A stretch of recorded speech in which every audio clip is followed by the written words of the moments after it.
Hey everybody! In one of my last videos, I alluded to the fact that I had some exciting news to share, but I couldn't quite share it yet. So I thought I would make this video now that I'm finally able to share that news and share some life updates with you. So a couple weeks ago, I shared a health updates video where I gave some updates on a spot in my bladder that we've been watching.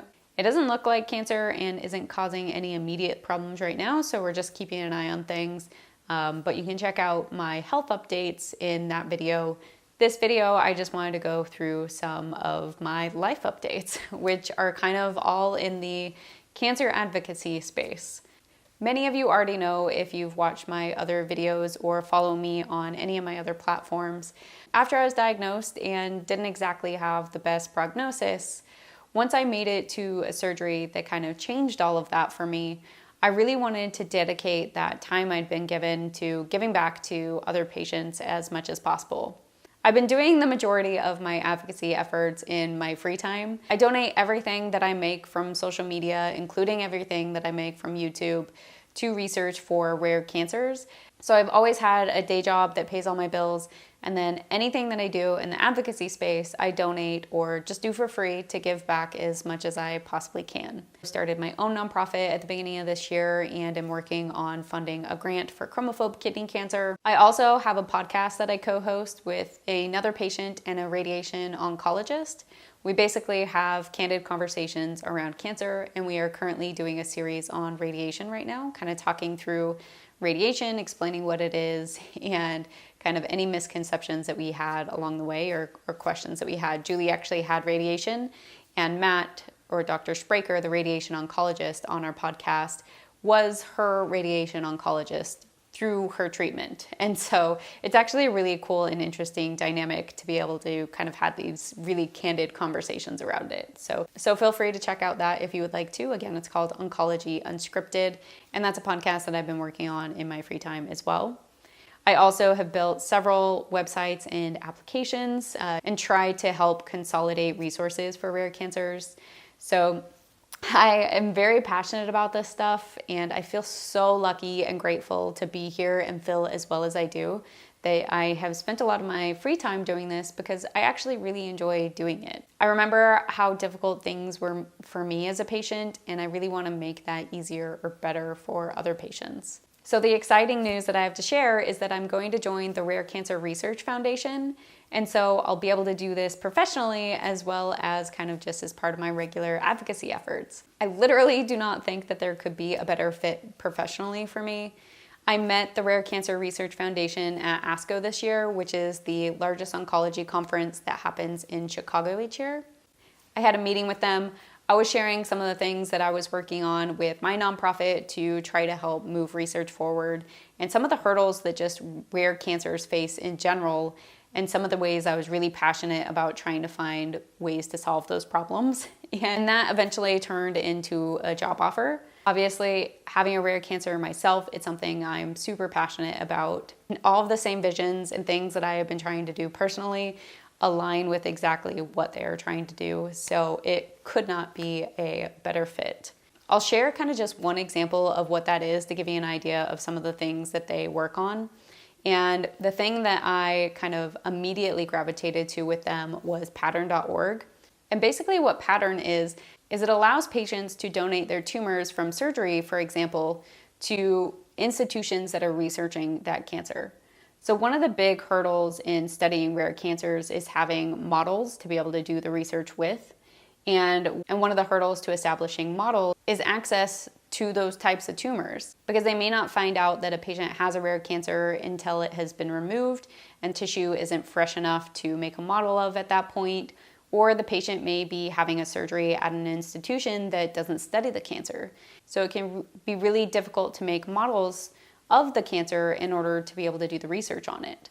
And so that's what's really unique about Pattern, and what I'm so excited about what they are doing there is they have created a way that patients can donate their samples from where they get their surgery done. So it doesn't need to be at the institution that's researching it.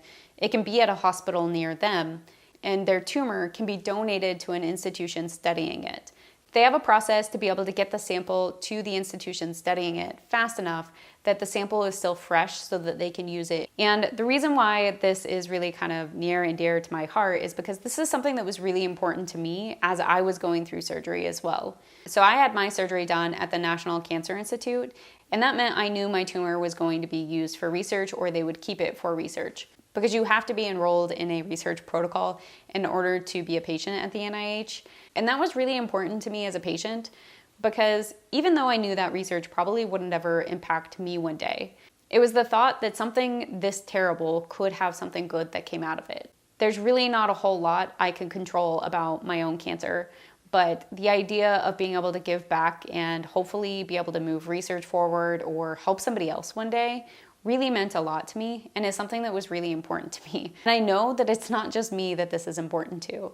I ran a couple informal polls on a couple different platforms, and I've asked the same thing to other patients. And every single patient I asked mentioned that if they were given the chance to donate their tumor to research, they would have wanted to. But only about 2 or 3 of them were actually asked if they wanted to donate their tumors to research, and most of them didn't know how to. So before I was even offered surgery, I know that was something that was really important to me, to be able to donate my tumor and my tissue, but I even looked around and couldn't find immediate answers on how to do that.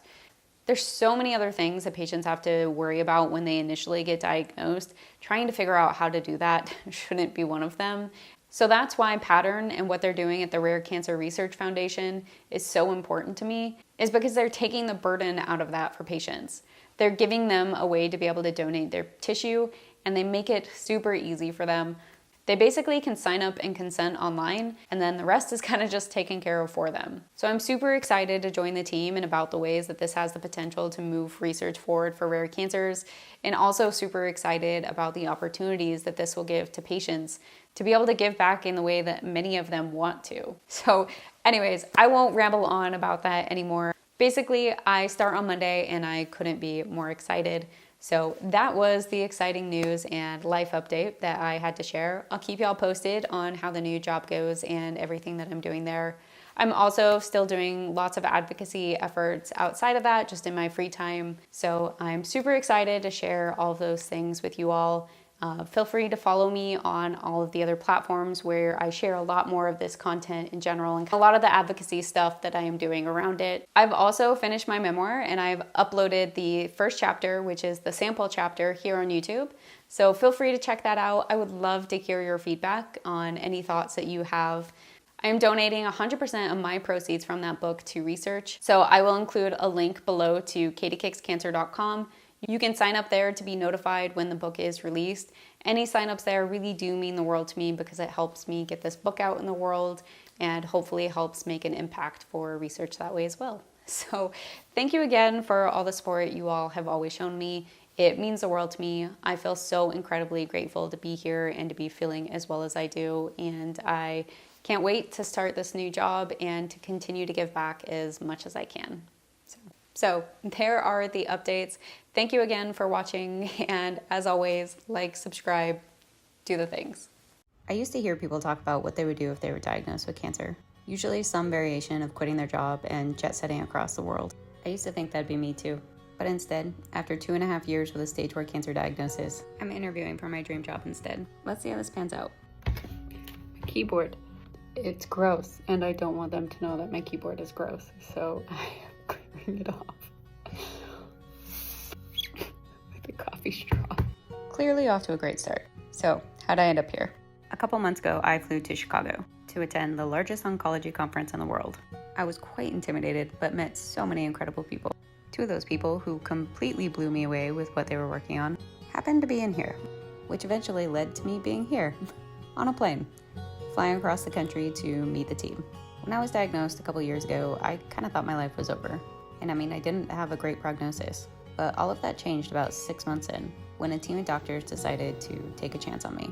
Up until that point, I honestly didn't have a lot of hope, because my cancer was rare, and the unfortunate part of having a rare cancer often means there's not a lot of research and not a lot of treatments. Also, I ran out of footage, so y'all get the rest of this story with B-roll of me trying to get ready to meet the team. Fun fact about me, I can't match to save my life. All right, back to the story. Rare cancer, no research. After I had that surgery, I felt like I was given a second chance, and I wanted to use that time giving back to make things better for the patients that came behind me, because more patients deserve outcomes like I've had so far. That led to me shifting industries and getting a new job in the healthcare space as a software engineer. I should probably mention that. If you scroll back a ways, you can find a video on that. And on the nights and weekends, I continued my advocacy work. I helped fund the first ever grant for chromophobe kidney cancer, a rare type of kidney cancer. And then I started attending conferences, talking to doctors and researchers, trying to find out why rare cancers aren't researched. There's a number of hurdles, but they're not impossible problems. So I started my own nonprofit to fund research and promote collaborations to help solve some of those problems. And that conversation I was having at ASCO, that ended up being with a nonprofit specifically for rare cancers, who is working on solving the exact same problems. That turned into an unexpected job offer to join the team. I spend my nights, weekends, and honestly, all of my free time working on these things. The opportunity to marry both my passion and my work is honestly a dream. So that leads us here, getting ready to meet the team and hoping I'll leave with a job offer. So, did I get the job? Let's just say the girl who was once building apps in her hospital room hoping to make a difference sure would be proud of the team she's joining. I can't wait to start.